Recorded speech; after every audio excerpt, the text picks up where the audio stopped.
Look at the last 10 things you spent money on. Not the big planned stuff, the little automatic ones. The thing you bought without really thinking about it. The subscription you keep but barely use. The treat after a bad day. The thing you felt a little guilty about and bought anyway. Or the opposite, the thing you agonized over for a week even though you could easily afford it. You probably think that's just you, your taste, your personality, maybe your self-control, or your lack of it. It's not, or at least not only. Underneath almost all of it is a set of beliefs about money you never actually chose and mostly can't even see. Beliefs that got wired into you before you were old enough to question them. Psychologists actually have a name for this. They call them money scripts. And the weird thing about a script is you don't feel it as a belief, you feel it as reality. Like it's just the obvious right way to handle money. While someone raised differently thinks you're insane, and you think the same about them. By the end of this video, you'll be able to look at your own spending and read it backwards, like a confession. Your bank statement is basically a document about your childhood. You just never learned how to read it. This is what your spending habits reveal about your childhood.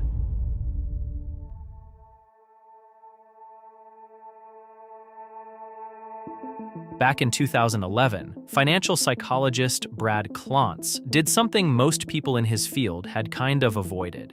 He tried to actually measure the hidden beliefs we all carry about money. So he surveyed hundreds of people about what they believed, and the answers kept falling into just a few clear patterns. He called them money scripts. There are 4 of them, and you're running at least one right now. The first is money avoidance, that quiet belief that money is kind of bad. That wanting it makes you greedy, that rich people are shady, that there's something almost noble about not having much. People with this one avoid checking their accounts. They get uncomfortable when money comes up. Deep down, they feel like they don't deserve it. The second is money worship, the belief that more money is the answer to everything, that if you just had enough, the stress would stop and your problems would sort themselves out. This is the one that keeps you chasing, spending to feel that little lift, but never actually getting there. The third is money status, the belief that what you own is what you're worth, that your bank balance and your value as a person are the same number.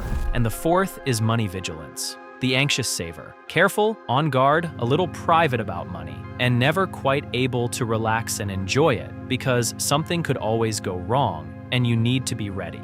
Klontz found that 3 of these 4, the avoidance, the worship, and the status, are linked to worse money outcomes. Lower savings, lower income, more debt. So these aren't just personality types. For most people, they quietly cost you. And every one of them usually forms in childhood, way before you had any way of knowing whether it was even true. Which brings up the obvious question. So how does a kid end up with one of these running their money future? Nobody taught you your money beliefs. Almost nobody sat you down and explained how money works. You just absorbed it, the same way you picked up your first language, soaking up the rules around you during the years your brain was built to do exactly that, without ever questioning them. A kid doesn't really hear what their parents say about money. They feel the mood around it. Was money calm and handled in your house? Or was it the thing that made the air go tense, that got fought about behind closed doors? The reason for a sudden move or a tone of voice you learned to dread. That mood is the script being written. A kid in home where money meant fear learns deep down that money is danger. A kid who watched a parent spend to feel powerful learns that money is how you become someone. A child handed everything without explanation learns one thing. A child who watched a parent count coins at the kitchen table learns another. Klontz has a name for a related idea. He calls it your financial comfort zone, the rough money level where you feel in your gut like you belong. And it gets set in childhood. It's part of why people who climb way above where they started still feel like imposters, no matter how much they make, quietly sabotaging themselves in ways that drag them back toward the level that feels like home. The number in the account changed. The comfort zone didn't, but the strongest proof of how deep this goes doesn't come from surveys at all. It comes from studies that put people under pressure and watched what their childhood made them do.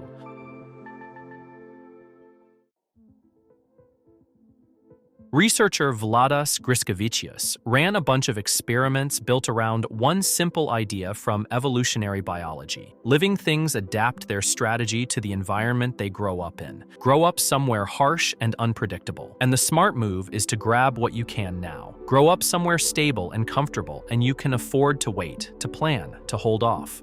He wanted to know if humans carry that same wiring into adulthood, and whether it shows up specifically around money. He took people, reminded them of money stress, and watched what they did. The people who grew up with less money reacted to the stress by getting more impulsive. They took bigger risks. They grabbed the quick reward faster. The people who grew up more comfortable and stable did the opposite under the same pressure. They pulled back. They protected the future. And here's the part that should hit. Both groups were sitting in the same room, facing the exact same situation as adults.